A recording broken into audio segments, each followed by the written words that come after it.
Hello mga ka-idol, yung mga naghahanap po dyan ng bahay. Ito po available, 9 by 9 meters. Ito yung garage niya. May sukat siya ng 6 by 3 meters. Ang garage niya, ipapasok tayo sa loob. Ito yung balcony niya. Meron siyang measure na yan to, mga 3 by 3. Papasok tayo ng living room. Yan yung living room niya. Yan, malawak yan. Saka ito yung kitchen niya. Ito yung kitchen, oh. Okay na yan, may tiles na. Okay na yung bintana. Lahat ng mga window, okay na. Or na yung naka-slide. And then ito yung master bedroom ata to. Isang room. O kaya pwede rin siya sa dirty kitchen. Kasi may lababo na din, oh. Mayroon na siyang may toilet and bowl, pero hindi pa siya nagagawa. Sasalpak na lang yata yung bowl. Yan, maraming gamit. Ayan yung kitchen niya, oh.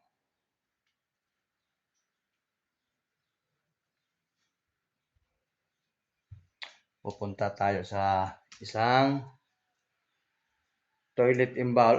Dalawa pala ang toilet bowl nito. Ayan, naka-tiles na. Yan guys, tingnan nyo.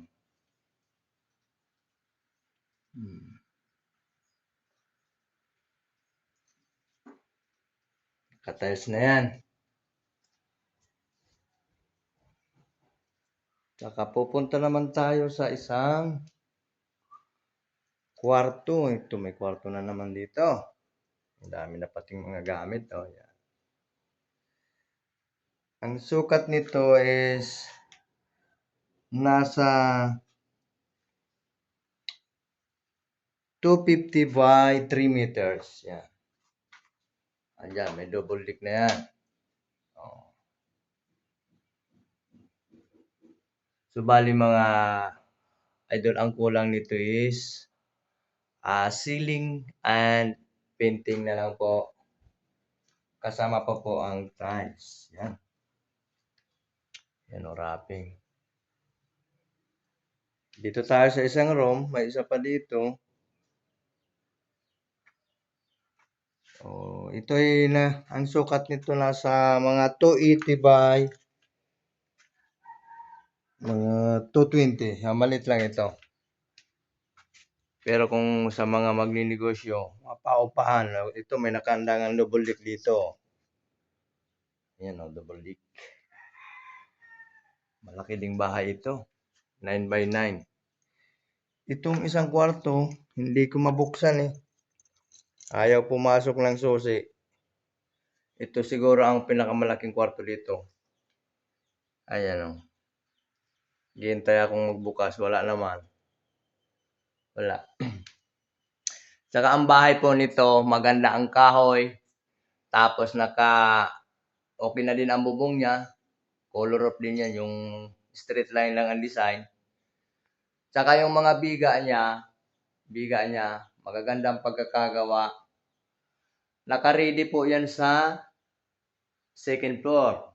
Kung gusto nyo pong magpa-second floor, pwede nyo baklasin ang bubong, i-repair at madugtungan.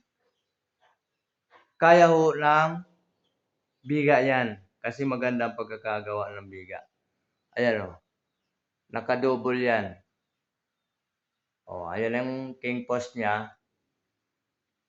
And then, ito, yung mga king post dyan. Yung mga yan.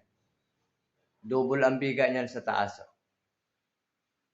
Talaga nakahanda yan sa second floor. Ito yan. O. Ito yung interior ng bahay. Okay na yan. Yung bintana. Yung magkaka-interest po dito, mag-PM na lang sa akin para masabi ko yung presyo sa inyo ng may-ari. Lahat po yan. Ang mga bintana niyan, okay na.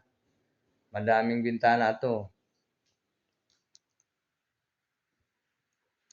Bali ano po yan, mga 8 windows and 6 doors. Yan. Ito yung ano niya. Ito yung living and dining with dirty kitchen. Ito yung pinasukan ko lang kanina. Pwede pang gibuhong, tatawa ako.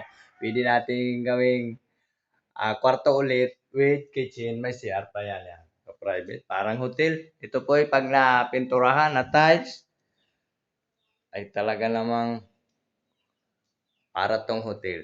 Ang ganda nito. Ito ay nakalisenyo sa modern design. Yung mga bago ngayon. Pupunta natin yung labas. Ayan po, kisame na lang sa labas. Dito sa balkon, okay na ang kisame. Painting na lang. Ayan. Hindi kasi tayo tuod magtagalog eh. Ayan. Ito yung ano niya. Itong lote niya. Pero itong dito siguro makukuha lang mga 1 meter. Galing po dito sa anong ito, mga 1 meter lang. Hindi na po kasama kabuuan yung lupa na nakikita nyo, hindi na kasama lahat yan. Ito yung ano, right side ng bahay.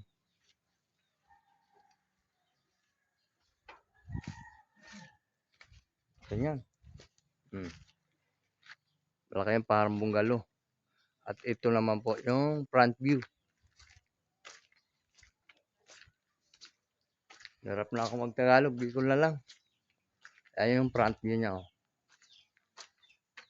May garage, may balcon, saka naka-front ng isang kwarto. May grills na pati yan. Oh. Yan oh. Malaki yan. Ito naman yung left side. Yan. May 3 windows. Pula sa left side yun. Oh.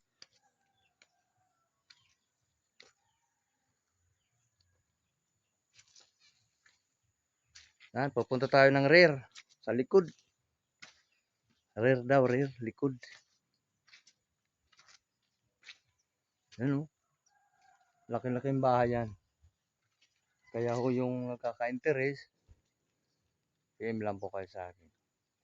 Dito po sa likod, magra-wrapping na lang po tayo dito. Kasi hindi pa po ito na ipatapos. So, likod lang naman yan. Oh.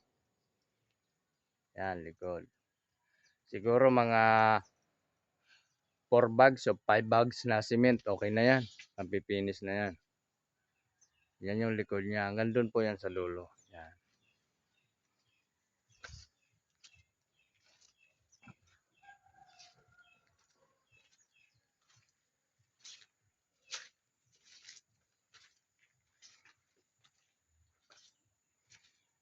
Balik tayo, balik.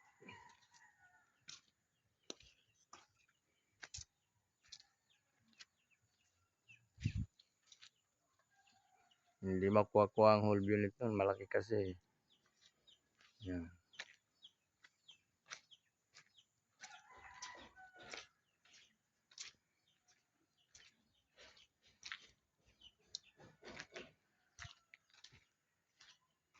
Ito ay kung pauupahan nyo. Mga 15 heads. Sobrang kulang na kulang pa dito. Yan. Pasok tayo ulit. Yan. So, okay na po. Yung magkaka-interest ho, pwedeng mag-message na lang sa akin. Salamat po.